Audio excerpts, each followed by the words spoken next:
नमस्कार साथियों, आज हम इस वीडियो के माध्यम से बात करेंगे कि बहुत आसान तरीके से निश्चय आईडी कैसे बनाई जाती है। जो हमारा ऑफिशियली ऐप होता है, निश्चय ऐप के नाम से जो आता है, उस ऐप के माध्यम से निश्चय आईडी कैसे बनाई जाती है। और यह वीडियो सभी आशाओं को, एएनएम को और एएनएम एनजी एवं सीएचओ को बहुत लाभदायक होने वाला है। इसलिए आप लगातार इस वीडियो को देखें और निश्चय आईडी बनाना सीखें। Thank you. निश्चय आईडी कैसे बनाई जाती है, तो सबसे पहले आपको करना है न्यू एनरोलमेंट पर। तो न्यू एनरोलमेंट पर जैसे ही आप दबाओगे, इसमें दो ऑप्शन आते हैं, एक तो न्यू एपिसोड, एक आता है पब्लिक पेशेंट। तो आपको क्या करना है दोस्तों, पब्लिक पेशेंट पर क्लिक करना है, क्योंकि न्यू एपिसोड का मतलब ये होता है दोस्तों, न्यू एपिसोड का मतलब है आपने पहले से उसकी निश्चय आईडी बना रखी है, उसकी डिटेल्स आपने डाल रखी है और दोबारा से उसकी जांच करवानी है। तो उसकी निश्चय आईडी के लिए आपको न्यू एपिसोड पे जाना पड़ेगा। लेकिन अगर आपकी उसको पहली बार किसी की निश्चय आईडी बना रहे हो, तो सबसे पहले आप जाओगे पब्लिक पेशेंट, दूसरे नंबर का जो ऑप्शन है उस पर आपको दबाना है। जैसे ही आपने दबाया, इसमें सबसे पहला कॉलम पूछ रहा है प्राइमरी फ़ोन नंबर, जिसका मतलब होता है आप एक फ़ोन नंबर डालिएगा उस व्यक्ति का जिसकी आप निश्चय आईडी बनाने जा रहे हो। तो निश्चय आईडी बनाने जा रहे हो, तो माना कि उस आदमी का नंबर है 9509707065। ये किसी व्यक्ति का फ़ोन नंबर है और जेंडर क्या है उससे पूछ रहे हैं, मेल है या फीमेल है। तो आप ये पूछ सकते हो, अगर मेल है तो मेल करके आप चेक कर दो।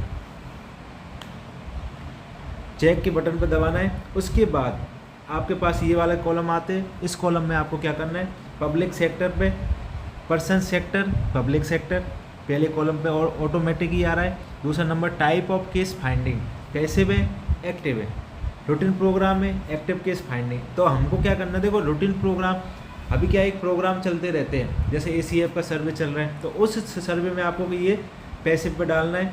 और वरना एक्टिव केस फाइंडिंग यानी कि आप नॉर्मली आप गए और देखा आपने, तो उसके बाद एक्टिव पे डालना है। तो अभी आपको पैसिव पे डालना है और नेक्स्ट करना है, कुछ नहीं करना है। उसके बाद देखो स्टेट ऑटोमेटिक लिखाएगा, डिस्ट्रिक्ट ऑटोमेटिक लिखाएगा, टीयू जो ये ब्लॉक होता है उसका वो नंबर लिखाएगा, पीएचआई आपकी जो पीएससी है उस पीएससी या अपना जो सब सेंटर है उसका नाम लिखा जाएगा। फर्स्ट नाम तो सबसे यहाँ पर चालू करना है उसके फर्स्ट नाम से, आपको और कुछ नहीं करना, फर्स्ट नाम पे जाना है। फर्स्ट नाम माना कि उसका नाम ATAR अतर सिंह, ठीक है, अतर सिंह मीना पूरा नाम है। तो देखो आप गलती कहाँ कर देते हो, गलती ये कर देते हो कि कॉलम नंबर पहले में फर्स्ट नाम पूछा है और दूसरे कॉलम में पूछा है इसका मिडिल और लास्ट नेम, जबकि आप क्या करते हो पूरा नाम डाल देते हो फर्स्ट नेम के अंदर और मिडिल और लास्ट नेम को आप छोड़ देते हो खाली, और जैसे ही आप क्लिक करते हो तो आपका सबमिट नहीं होता। तो आपको ऐसा नहीं करना, सबसे पहले फर्स्ट नाम डालना है उसका अतर सिंह, उसका जो लास्ट का जो सर नेम होता है यानी कि लास्ट नेम है मीना, तो आपको मीना डालना है सबसे इस वाले 6 नंबर के कॉलम में। जैसे ही आपने मीना डाल दिया, उसके बाद उसके फादर का नाम डाल दो, जो भी उसके फादर का नाम है, पिताजी का नाम है वो पिताजी का नाम डाल सकते हो, अगर पति का नाम है तो पति का नाम डाल सकते हो, ठीक है। उसकी उम्र, उस आदमी की उम्र कितनी है, तो हमने डाला 28 ईयर, 28 साल की है या 30 साल की है, 35, जो भी उसकी उम्र है तो वो आप डाल सकते हो। जेंडर क्या डालना है, जेंडर ऑटोमेटिक तुमने पहले डाल रखा है, मोबाइल नंबर डाल रखा है और नेक्स्ट बटन पे दबा देना है। जैसे ही आप नेक्स्ट बटन पे दबाओगे तो आपसे एड्रेस पूछेगा। जैसे ही आपने एड्रेस डाला, जैसे मैं जो निश्चय आईडी बना रहा हूँ वो बरडा की बना रहा हूँ, तो मैंने बरडा डाल दिया। तालुका आप डालना है, तालुका मतलब आपका जो ब्लॉक है, तो ब्लॉक निम्मायड़ा डाल दिया मैंने। लैंडमार्क, इसका जो एड्रेस आपने जैसे डाला है बरडा, तो बरडा में कौन सी जगह पर ही रहता है, तो आप बोल सकते हो नियर हॉस्पिटल, नियर हॉस्पिटल। उसके आसपास की जो अच्छी जगह है जिससे लोग पहचानते हैं वो वाली जगह लैंडमार्क के अंदर डालनी है।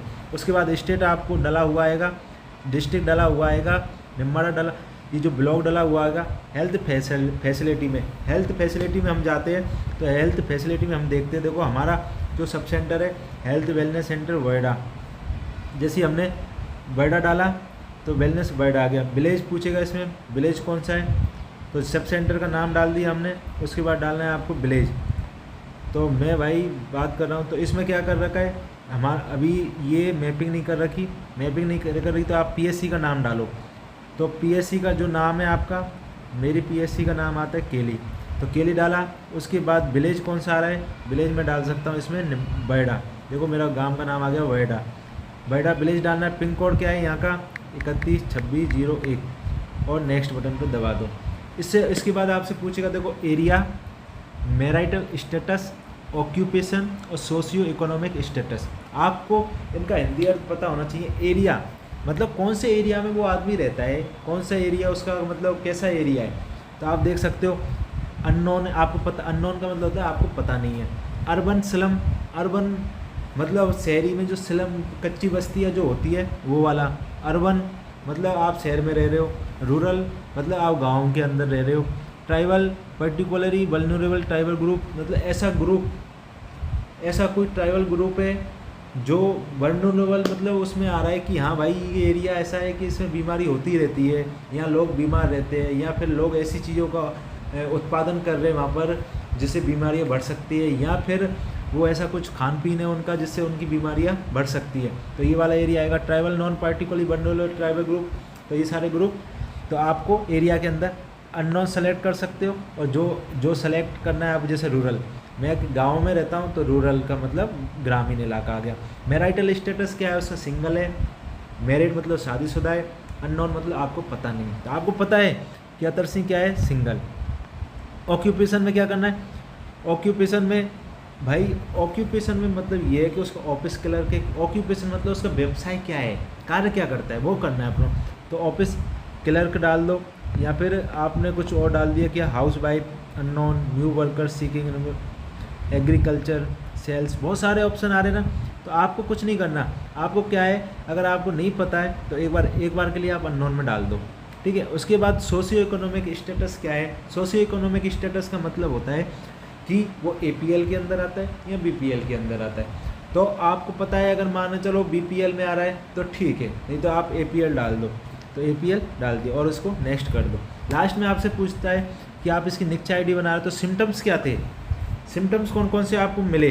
तो एसिम्टोमेटिक मतलब इस आदमी को, एसिम्टोमेटिक का मतलब होता है इस आदमी को कोई भी लक्षण उपस्थित नहीं थे, हमने इसकी निक्च ID बनाई गई है एक सर्वे के दौरान, ठीक है।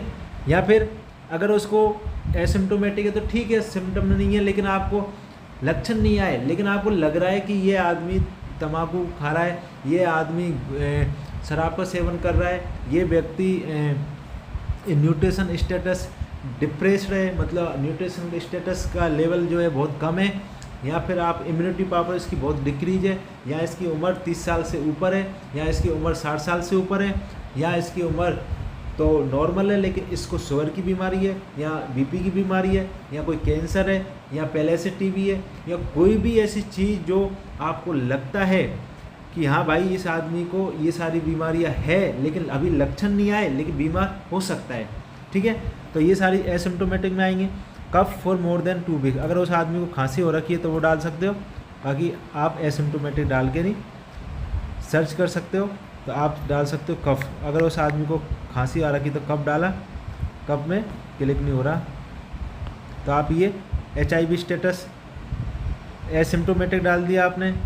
तो सबसे पहले एसिम्टोमेटिक डाला, तो एसिम्टोमेटिक डाल दिया। उसके बाद रिस्क फैक्टर क्या है, तो एसिम्टोमेटिक में नॉट एप्लीकेबल, कैंसर, उस आदमी को देखो मैंने बीमारी का नाम जो बताया वो इधर आ रहा है, क्या रहेगा, migrate, minor, patient on immunosuppression, भैया आदमी की इम्यूनोसप्रेसेंट हो रखी है, मान के चलो उसकी इम्यूनिटी पावर क्षमता कम है। तो ये सारे ऑप्शन आपको एक बार पढ़ने पड़ेंगे, इसमें से वो ऑप्शन ढूंढने पड़ेंगे जो आपको बार बार देखने को मिले। जैसे कैंसर, किसी व्यक्ति को कैंसर है तो ठीक है, ब्रोंकियल अस्थमा, अस्थमा तो जिसको दम घुटता है, सांस लेने में दिक्कत आती है, COPD की बीमारी हो रही है, कोविड रिकवर्ड पेशेंट है, पहले उसको कोविड हुआ है, डायबिटीज़ शुगर वाला पेशेंट है, तो आप वो सारी चीज़ डाल सकते हो।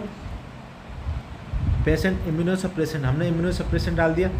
HIV स्टेटस क्या है, पॉजिटिव है, रिएक्टिव है, नॉन रिएक्टिव, इसका मतलब है HIV, उस व्यक्ति को HIV है या नहीं है, आपको उसकी जांच पड़ताल करोगे तो आपको पता चल जाएगा। तो उस आदमी का आप पॉजिटिव रिजल्ट देखना है आपको, या रिएक्टिव वाला पेशेंट, पॉजिटिव मतलब पॉजिटिव है, रिएक्टिव मतलब हाँ रिएक्टिव रिएक्ट कर रहा है अभी, है ना, नॉन रिएक्टिव नेगेटिव मतलब रिजल्ट करवाया है लेकिन अभी रिएक्टिव आया है, ठीक है, रिएक्टिव आया इसका मतलब रिजल्ट रिएक्टिव में चल रहा है, अभी पॉजिटिव नहीं हुआ, लेकिन ये पॉजिटिव वाला केस हो जाता है। तो नॉन रिएक्टिव मतलब नॉन रिएक्टिव नेगेटिव रिजल्ट है, तो आप नॉन रिएक्टिव नेगेटिव रिजल्ट करके नहीं, और आप इसको सिम्टम्स में डाल दोगे, सिम्टम्स में डालोगे एसिम्टोमेटिक कफिंग अप फीवर, मान के चलो फीवर आया तो फीवर डाल दो, ठीक है, और ये नेक्स्ट बटन दबा दो।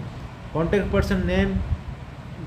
पर्सन नेम आप किससे कॉन्टैक्ट करना चाहते हो, अगर आप जोड़ना चाहते हो कि भैया अतर सिंह से कॉन्टैक्ट करूँगा मैं तो, और यहाँ फिर उसके किसी पापा का नाम लिख सकते हो, या फिर किसी मदर का नाम लिख सकते हो, या फिर उसके भाई का नाम लिख सकते हो, या उसके जो नियर बाई जो कोई उससे कांटेक्ट हो सके, इमरजेंसी कंडीशन में उस आदमी से हमारा संपर्क हो सकता है फ़ोन के थ्रू, या फिर वो आदमी घर पे नहीं है, बगल वाले जिस आदमी का उसने नाम लिखा है उस आदमी से हम पूछ के नहीं भैया ये कहाँ रहता है क्या करता है, तो वो सारा चीज़ हम पूछ सकते हैं।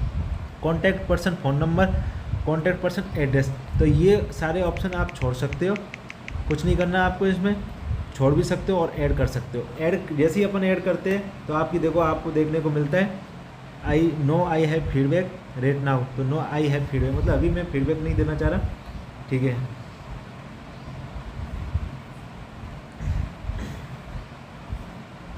तो देखो ये एक व्यक्ति की निश्चय आईडी बन के आई है, पेशेंट आईडी बन के आई है 15/13/47 करंट एपिसोड आईडी इसकी ये, टाइप ऑफ पेशेंट पब्लिक है, सेक्टर पब्लिक है, प्रेसम्पेटिक ओपन, ये सारा चीज़, एपिसोड नंबर फर्स्ट है, एपिसोड आईडी नंबर ये, तो ये